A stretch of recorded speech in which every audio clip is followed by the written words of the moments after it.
So, Gerry Lewis, I'm Deputy Course Leader for the Masters in Learning and Teaching the Creative Industries here in BIMM Brighton.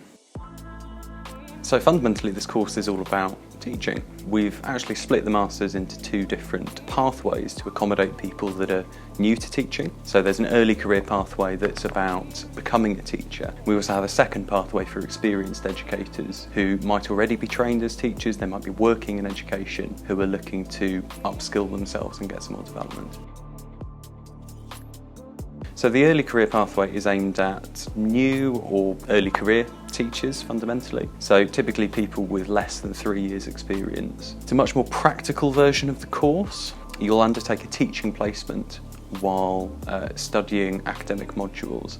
So we give you opportunities to teach, to support the learning of people here at BIMM Institute. So you'll actually be placed on a particular module, you'll be mentored by a subject specialist in that area, as well as taking the Masters.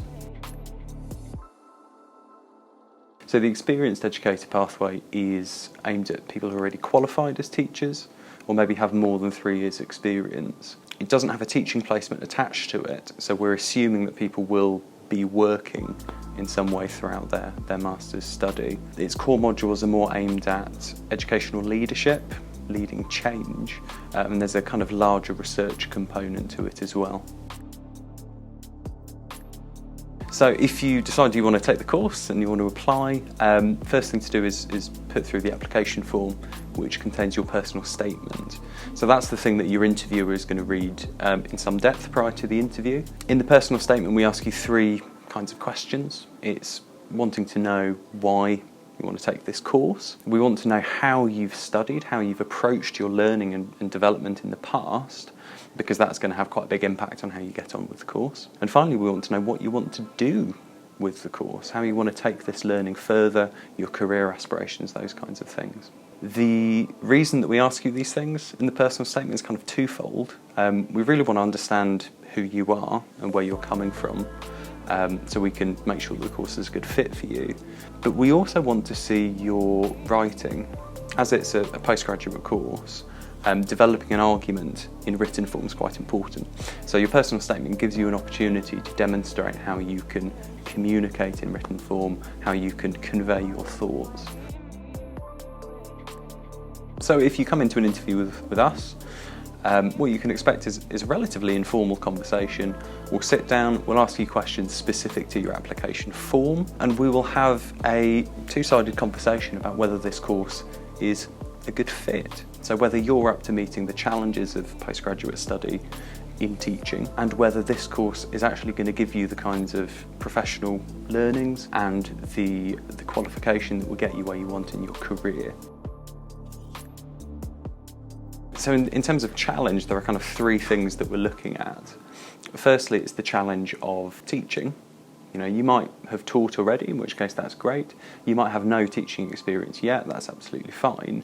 But on balance, we want to make sure that you're going to be off to a good start. So there's professional teaching, there's the challenge of academic study at postgraduate level, so that's critical reading, writing, undertaking research, and then there's also the additional challenge of the independence expected at master's level, so that's your ability to be professional in how you manage yourself and to manage your own time and energies really in an independent way. This master's is aimed at predominantly adult education in the creative industries subjects.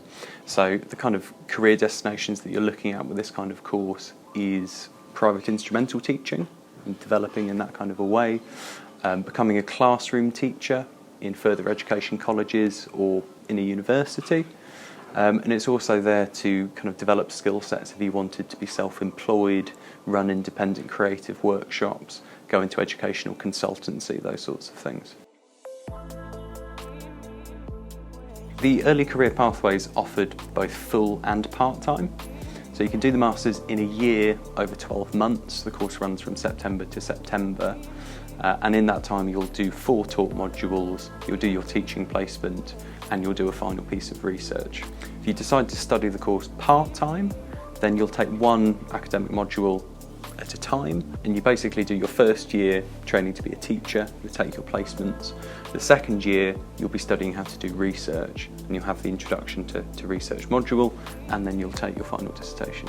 The Experienced Educator pathway is just offered part-time, so that's to accommodate working professionals and their existing commitments in the week. In that case, you will still take one module per semester, but there's no teaching placement. So what that means is that you have a larger final dissertation at the end of the course, which is basically your opportunity to develop an extended piece of academic research, more applicable if you wanted to go on to something like a PhD after the course.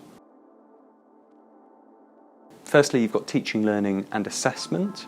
This is the core module for the early career pathway. This is basically a nuts and bolts run through of teaching in higher education, post-compulsory education really.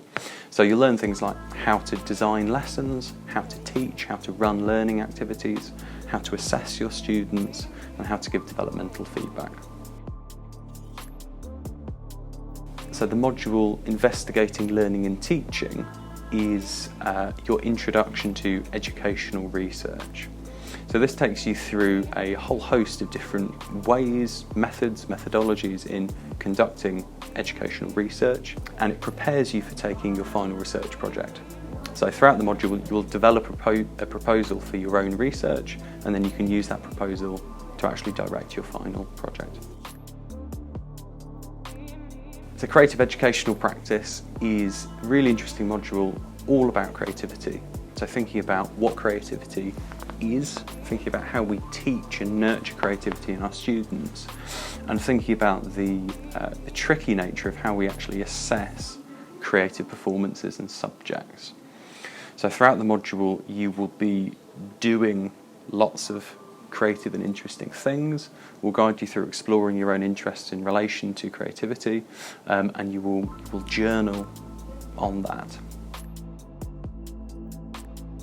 So leading educational change is the core module for the Experienced Educator pathway. This module is all about how you lead. For us, leadership isn't a hierarchical role, so it's not about being in a management position. It's about how you mobilise people to adapt to change, how you get people to work towards a common goal. So you'll learn all about how to deal with change, how to communicate with other people, and how to deal with the issues in leadership, such as working within a complex organisation. I mean, that's all of the core modules. You also get an opportunity to take an optional module during the summer, and there's a choice there between learning how to design courses, between learning how to become a coach and mentor, so one-to-one work, or getting more interested into educational philosophy, thinking very deeply, asking difficult questions about education. At this point, don't worry too much about your optional module. You need to decide what you're going to study in the summer by March, so that's by the second semester really. So you don't need to know now. You can take your first semester to just embed yourself in the course, to think about what interests you, and you can let us know in the second semester what you're going to do for your option. So on the full-time version of the course, you'll be taking 2 modules at a time. Each module is delivered slightly differently, but you can expect a typical module to have a 3-hour session every week, maybe with a kind of whole-day workshop in between. Each module on the MA is delivered slightly differently. The most common model is to have a weekly session, about 3 hours in the evening for a 12-week semester. So you can expect kind of 3 hours of weekly study.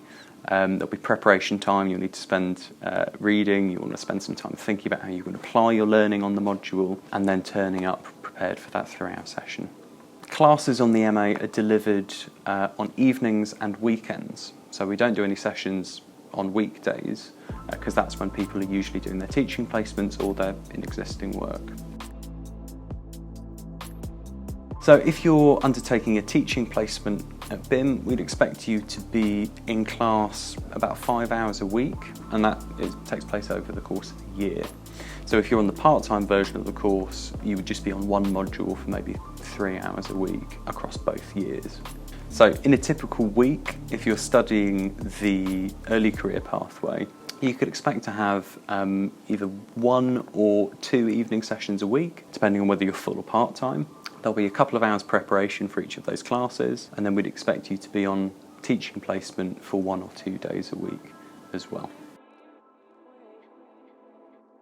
So there tend to be a lot of professional opportunities that come up during studying on the MA. We get asked a lot by departments within BIMM to kind of find entry-level teaching positions, student support positions. I end up offering quite a lot of external opportunities from teaching agencies and things like that to our participants. Teaching placements are already part of the course. As I said, we'll place you with an experienced mentor here. As a postgraduate student at BIMM, you still get access to all of the usual undergraduate opportunities, so your master classes, BIMM extra courses, all of these things you can still have available to you. The only benefit actually is that we have a lot of our master's students actually run some of the BIMM extra courses. So there are increasing opportunities to teach, to lead kind of small workshops within the organisation as well. So if you feel this course is for you, we'd love to hear from you. You can get in touch with the BIMM admissions team on the website, and you can submit your application there online as well.